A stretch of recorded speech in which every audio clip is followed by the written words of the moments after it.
I'm James Williams and this is Chimes Media. With the flags.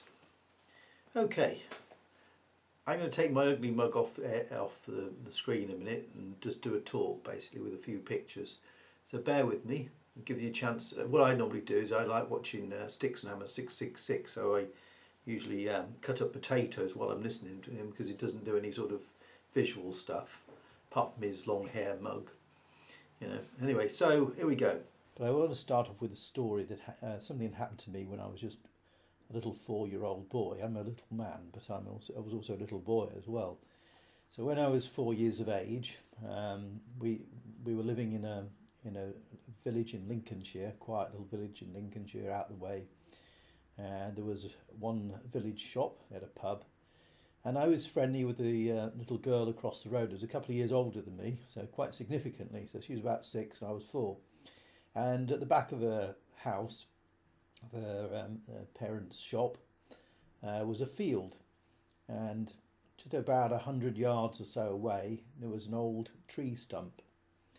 And we used to play in there. It was kind of nice. It was sawdust inside and that, so it's kind of nice. We used to play with our toys. Well, what a 4-year-old and a boy and a 6-year-old girl, can play with, if you like. There's obviously a little bit of a difference in maturity. Anyway, one day a man arrived. Now we're looking back into my ancient past. We're talking about the 1960s, early 60s, and that, so it's giving away my age a bit. A man arrived. He was a man who, a young man. And he arrived at the tree, and he spoke in a very soft, unaggressive tone, and said basically, would you like to see something? Words to that effect. And we didn't know what it was, so I was a bit lost for words in that respect. He said, if you come into the tree, I will show you something. Now at the time, I had no idea about how boys and girls were made or any other kind of thing, even about appendages at that stage. So anyway, he said, he was very persuasive in that sense. So the girl, I won't give her a name, we'll call her Anne, anyway, just for name's sake.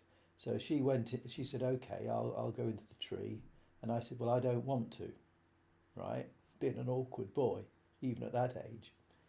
So he said to me, well, you keep guard out here. Words to that effect. Keep watch, keep guard out here. And so he went into the tree with Anne. And I stood outside.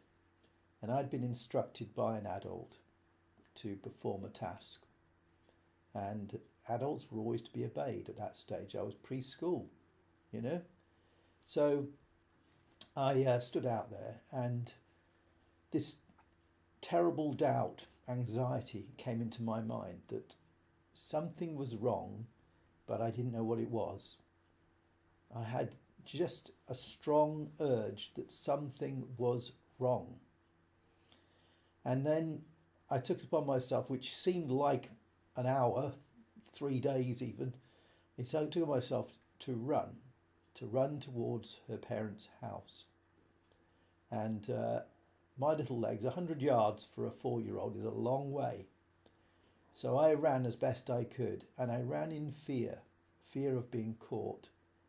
And if you've ever had a dream where you're being chased, a lot of people have. Well, I hadn't had a dream like that before, but it was like that. It was like being chased. And I knew that any time, if he put his head out the tree opening and saw me running, he could easily catch me, no problem. But I ran anyway. And I got to the back gate of the house, fumbled with the latch because it was high up for me, and stumbled inside and basically said, Mr. B, there's a man in the tree with Anne. And that's all because I was breathless. And I do remember, and he was a really nice guy, that Anne's father was a really kind man. We used to get all sorts of free sweets from him and things like that. And but I remember him coming out with a shotgun, right? And I also remember at some stage, I was kept there for a little while. I was at some stage, the police arrived and took this guy away, right? Now it's puzzled me, how did I know there's something wrong? I had no knowledge. I had no preconception about strangers. We were in a remote village in the middle of nowhere. How would I know that something was wrong? I was going against the instructions of an adult, right? Now it's not because I'm some sort of hero in that sense. Perhaps I was, but the thing is, I remember the struggle in the mind, the anxiety, the build up, and the fear of being caught and running and this sort of thing. It was a traumatic moment, and it's always puzzled me, how on earth, could I have been socialised into knowing that was wrong? It was an instinct. Okay, so that was my sort of opening gambit, if you like, to life, and so I've always been a sort of bit of a doubter in some ways. I always asked loads of questions. I used to get taken to church, and I would find I didn't have a problem with the teachings of Jesus, but I did have the problems with the way the church was, not necessarily my local church, but the church generally as an organisation was run. I thought, I don't think Jesus would have approved of this sort of thing, But I used to ask lots and lots of questions, and I got called an inquisitive child. But that wasn't always helpful, because I found that asking questions, and particularly today, if you ask questions, it seems to get you condemned. And it has affected me over time. I've been excluded from things, I've been penalised from things, and I hadn't really taken much notice of it. It was just the run of life to be that way. But anyway, I don't think there's anything wrong with questioning, but it does carry consequences. And you look at the atrocities, you can go to any type of atrocities throughout time and history, when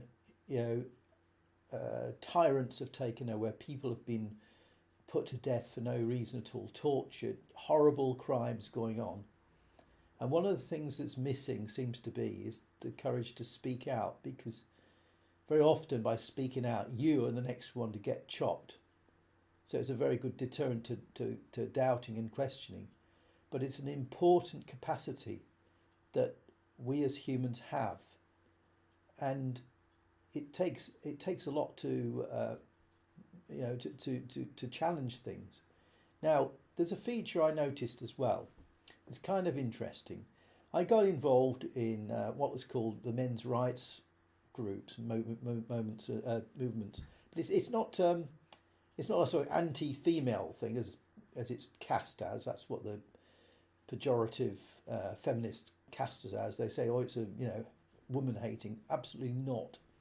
Right? It's coming to terms and sharing experiences, bad experiences, and trying to overcome the difficulties thrown in front of men in particular, and with some women as well these days. And one thing I did notice, there was only an after analysis, was that a lot of the guys that were involved in these groups, I wouldn't say all of them, but a lot of them, seem to have what I would call Asperger's syndrome, or some kind of Asperger's syndrome, right? Now, I have a little bit of that, I believe, and this is probably the thing as well.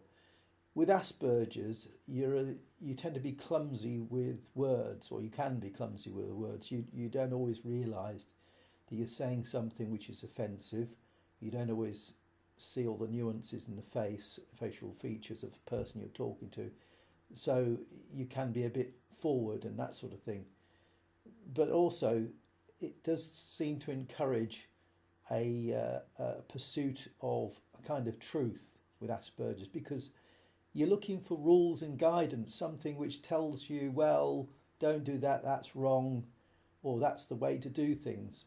And I found also, because I used to go to see a lot of very good engineers had a form of Asperger's. I've never analysed them, but only on reflection, the way they spoke, the way they behaved and conducted themselves.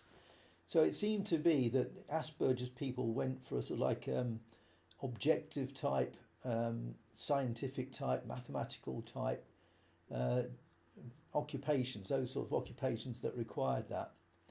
It's kind of interesting, but it's a sort of an ongoing evolution, if you like. And I look at, I'm going to go on to the political thing in a moment. Tommy Robinson, for example. I want to play this clip, and it's BBC is going to interview Ezra Levant, who's a friend and former employer of Tommy Robinson.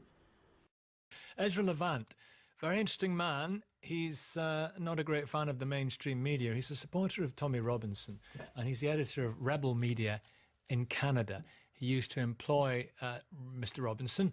I spoke to him earlier about Tommy Robinson's release from prison on bail after partially winning his appeal against a contempt of court ruling. Now, let me tell you, you may find some of the language offensive. All right, some of the stuff in here may be something you don't want to hear at breakfast. May be offensive. May put you off your breakfast. That's the opening line. This is Nicky Campbell, who's quite a popular, nice boy type presenter. And I used to be quite a fan of his, but the way he's sort of gone along with the BBC mantra of having particular goods and bads about things. In fact, they sort of like tend to be very pro-feminist, social justice warrior types. The anti-Brexit, So the BBC, I can't be critical enough of, because they do not represent all people, if you like. And interestingly enough, there are now, I think it's into the hundreds of thousands of people in Britain who do not pay the BBC TV licence. And there's great concern about this, and there's, we ought to get it funded from whatever means. No, I think the BBC should go out and stand on its own feet and compete like any other organisation, because it's in a nice cosy little nest where it gets fed by the government. And it's the hand that feeds, if you like. They're not going to bite that, are they? And they have almost unanimous belief systems, like this guy Nicky Campbell. Put him off your breakfast. It sets you up to think, well, this Ezra Levant, before I've even heard a word he said, is a nasty character. I don't want to hear what he's got to say, but I will hear what he says, because he's nasty and he's going to upset me. It's an arrogance on behalf of Campbell, because he assumes that we're all going to go along with you. We think this guy's nasty. No, I couldn't wait. Didn't put me off my breakfast. I think I had extra helping. Anyway, I asked Ezra Levant why Tommy Robinson has garnered so much popular support. There's a whole swath of people in the United Kingdom who were ignored by the establishment. Daniel Pipes of the Middle East Forum has a phrase. He calls it the 5P professionals: the press, the politicians, the police, the prosecutors, the professors. Just by chance, they all start with P. And these 5P professionals have ignored the will of the people on the issues of Islam, open borders, globalism, Muslim rape gangs. And so Tommy has filled the void where, for example, in Rotherham, there was a terrible cover-up for years about these rape gangs. That's, I think, the main thing that motivates Tommy. And the media won't report it. And when Tommy, it's one of Tommy's main issues. And instead of the elites accepting Tommy's coverage and activism on these issues, they have punished him. They have showed tremendous bias against him. And that's one of the lessons from the Court of Appeal ruling yesterday. Can I pick you up on just a couple of things? Sure, yeah. If I may. This very phrase, Muslim rape gangs, I mean, in 2011, he said this was in reference to Islamist atrocities. Every single Muslim watching this, who got away with killing and maiming British citizens, we're coming for you.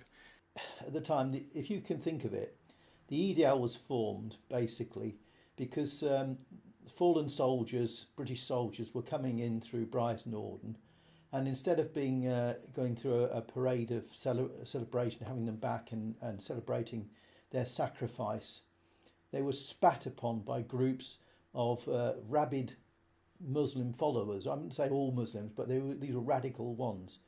And he was, quite rightly, a lot of people were angered by this, and they formed the EDL, the English Defence League. I think it was a Welsh one as well. Angered by this, he reacted emotionally. So, you know, if you're going to do this, we're going to find out where you are. We're going to parade outside your house. There was no threat that they were going to be shot, killed, but that the EDL was spreading at the time and would react against this kind of offensive behaviour by some of the Muslims that were there, radical Muslims that were there. So that's the context of it. So it's not quite the same as this is what's presented by this BBC. Shall I use hack? That's a subjective term, isn't it? Pejorative myself. Won't use that then. Okay, now I want to move on a bit because it just shows you the media are a different class. They don't understand the people. They don't speak on behalf of all the people. I don't speak on behalf of all the people. People have got all different types of views. So I don't speak, but I speak on behalf of those who've got the courage to speak up. Tommy Robinson has taken a huge burden on himself by doing this. Some people have said abroad have said this. Tommy's the last British lion. I'd like to think there's a few more lions around, but he certainly is a significant one. So he's slandered in that, and it's when you see, like, Newsnight did a hit piece, and if you look at this, look, meet the Tommy Robinson supporters. And this, I don't know who the guy is who's doing the representation, but if you look at the ratings, this is off YouTube, the YouTube video, 991 thumbs up, 5.9 thousand thumbs down. So you're looking at a good 6-1, say, against BBC Newsnight, and it's kind of shocking that they don't seem to understand this. They don't seem to, Nicky Campbell talks as though we're all on the right side. We're all on the same side. We're not. And for that particular video, if you can see, comments are disabled for this video. Yeah, well, that's because they would have got slandered, wouldn't they? They would have really got slated for their behaviour. Another one, you see, Channel 4 News. The far-right activist Tommy Robinson has been released from prison on bail. Far right, there's never a description what they mean by far right. Far right means to some Nazi thing. Well, I have to say, I've long times disputed that. It was one of my other doubting things. Were the Nazis right wing after all? And when you look at them, no, they weren't. They wanted to nationalise everything. Believe it or not, they were pro-animal rights. They were against smoking and all sorts of stuff. The Nazis had a lot of left-wing sort of policies, if you like, into them. And what was the word? National socialism was the... Nationalism is the adjective, socialism is the noun. That's the word that goes for it. So yeah, that's to be knocked on the head. That's a total misconception and a misdirection by the elites to miseducate, misinform the public. Right, and here's some of this is on this Channel 4, the comments section. I just took the first 5 that were on the page. Shame on you, Channel 4. Tommy Robinson is not far right, and neither are the now millions that feel exactly the same way. He does, and these same millions can see your puppet organisation exactly for what it is. But keep it up, because all you're doing is helping make up the minds of people that are still sitting on the fence. So there's one. So apparently far right is basically sound morals. Another one, Channel 4 is fake news. None of the journalists have actually done their research. Channel 4 is a fake media. People see right through your lies, Channel 4, and on it goes. Loads and loads of the stuff. This is a Daily Mail now. The far right activist, 35, has been in prison for 2 months. Far right again. This is the Daily Mail. You'd expect, being a sort of conservative type newspaper, would have a little bit of essence of sympathy there. But no, straight in there. You know, and then one of the journalists goes out to Tenerife while he's on holiday and tries to harass him and identify him, and, you know, and also his family. And when Tommy turned the tables and he ran for his life, the guy did. You know, what a clown. But this is typical, you know. So I made a comment somewhere, I can't remember what it was, is believe it or not, the last newspaper I ever bought was the Daily Mail, and I regret it now, you know. There we go. Here we go. The Daily Mail didn't disengage the comment section. Far-right leader, the media is so far out of touch it's embarrassing. Far-left EU media accused Tommy Robinson of being very right. Daily Mail is a far-left news outlet. There you are. You keep using the term far-right. I don't think you know what the word means. I suggest that the Daily Mail changes the title of this video. I had a video to it as well, as I find it highly offensive, and as such will never read your rag ever again. Tommy isn't a far-right activist. It's a disgrace that you insist on using abusive terms to describe people that hold views you don't like. And there it goes on. It's quite a lot, you know. And this is a bit from the Telegraph. They're all the same, you know, shills, if you like. Probably all went to Oxford. I don't know. I don't want to put slag off Oxford University, but they seem to go through the same sort of. They all must have gone to the same school, I suppose. I don't know. Tommy Robinson is a radical extremist. His hate preaching has no place on our televisions. And just to finish, and I have to finish on a very different thing, is Paul Joseph Watson did an excellent video about this, saying how the Paris tourist numbers have dropped due to fears over terror attacks. Chinese and Japanese numbers have dropped in their thousands. Well, that's all for now. So until next time, take care of yourself.